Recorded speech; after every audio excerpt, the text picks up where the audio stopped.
اقرأ أخيا ورتل القرآن. Assalamualaikum warahmatullahi wabarakatuh. Alhamdulillahirabbil alamin. Wassalatu wassalamu ala asrafil anbiya'i wal mursalin wa ala alihi wa sahbihi wa man tabi'ahum bi ihsanin ila yaumiddin, tsumma amma ba'du. Sahabat Takrimul Quran yang mudah-mudahan dirahmati Allah Subhanahu wa taala.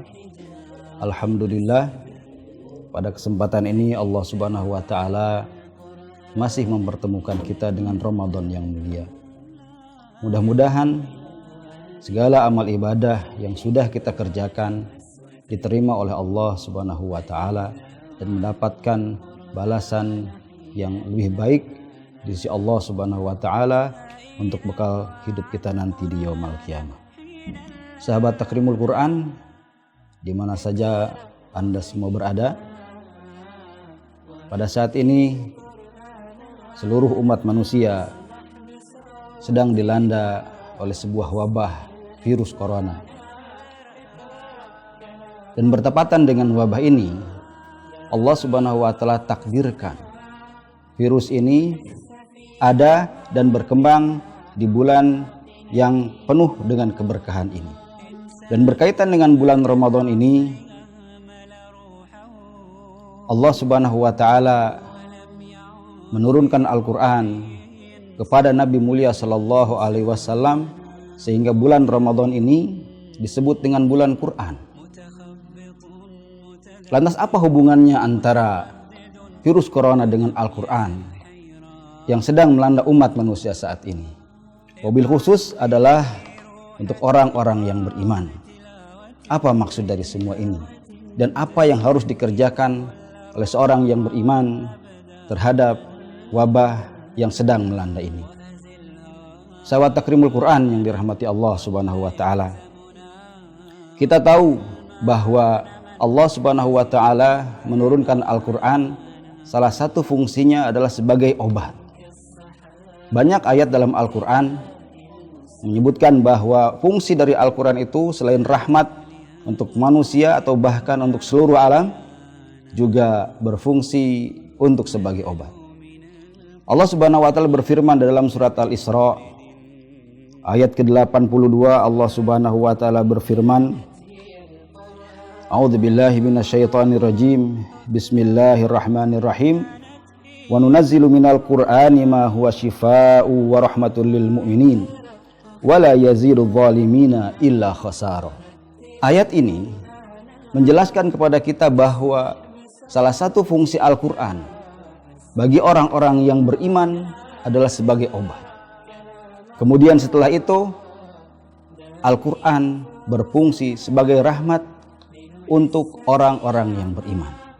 Dalam hal ini Syekh Sa'di rahimahullah mengatakan, Al-Quran bisa berfungsi sebagai obat dan sebagai rahmat itu khusus untuk orang-orang yang beriman. Tapi untuk orang-orang yang zalim, orang-orang yang kafir, orang-orang selain orang-orang yang beriman, tidak ada kelebihan bagi mereka kecuali hanya sebuah kerugian saja. Na'udzubillahi min dzalik. Kemudian Ibnul Qayyim Al-Jauziyah mengatakan dengan ayat ini pula bahwa Al-Quran itu adalah obat untuk penyakit fisik dan non-fisik, atau jasmani dan rohani. Bahkan beliau dalam kitabnya Zadul Ma'ad pernah memberikan sebuah testimoni, sesuatu hal yang sudah beliau alami ketika beliau merasakan sakit. Dan saat itu beliau tidak menemukan dokter untuk membantu, dan beliau saat itu tidak menemukan dokter untuk membantu kesembuhan dari penyakitnya. Akhirnya beliau mencari obat sendiri dengan membacakan surat Al-Fatihah kepada air zam-zam yang sudah beliau ambil untuk dijadikan obat. Kemudian beliau membacakan beberapa kali surat Al-Fatihah ke air zam-zam tersebut. Lantas kata beliau, air zam-zam itu diminumnya dan ternyata memberikan pengaruh yang sangat luar biasa, yaitu penyakitnya sembuh total.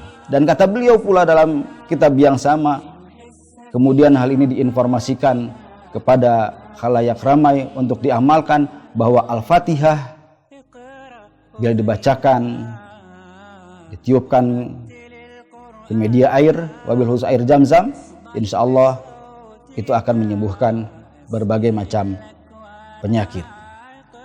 Kemudian sahabat Takrimul Quran yang dirahmati Allah Subhanahu wa taala, dalam ayat yang tadi surat Al-Isra ayat ke-82 telah berkata seorang ulama besar Muhammad Amin Asy-Syinqiti rahimahullah mengatakan bahwa Al-Quran bisa menjadi obat, yaitu obat hati dan obat fisik. Al-Quran sebagai obat yang mengobati penyakit hati seperti keraguan, kemunafikan, hasad, dengki, dan yang lainnya, itu bisa diobati dengan Al-Quran dengan cara membacanya, dengan cara memahaminya, dan dengan cara mengamalkannya. Insya Allah berbagai macam obat penyakit hati akan disembuhkan dengan Al-Quran yang mulia ini. Kemudian apabila penyakit yang didapati atau dirasakan oleh seorang pasien berkaitan dengan jasadnya, itu bisa diobati dengan cara meruqyahnya, seperti yang dilakukan oleh Ibnu Qayyim Al-Jauziyah tadi. Dan ini tertulis dalam tafsir Adwaul Bayan ketika beliau mengomentari ayat Al-Quran yang terkait bahwa Al-Quran adalah bukan sekedar hanya rahmat, tapi dia pun bisa menjadikan obat. Kemudian apa hubungannya Al-Quran ini dengan corona yang saat ini melanda kaum muslimin wabil khusus dan umumnya adalah seluruh manusia? Ba'dallahi ta'ala, Al-Quran diturunkan di bulan Ramadan, dan saat ini adalah bulan Ramadan, bulannya Al-Quran. Dan apabila kita memiliki berbagai macam penyakit hati, maka perbanyaklah membaca Al-Quran di bulan yang mulia ini. Selain akan mendapatkan pahala yang berlimpah, insya Allah penyakit rohani yang ada dalam hati kita akan tersembuhkan dengan Al-Quran.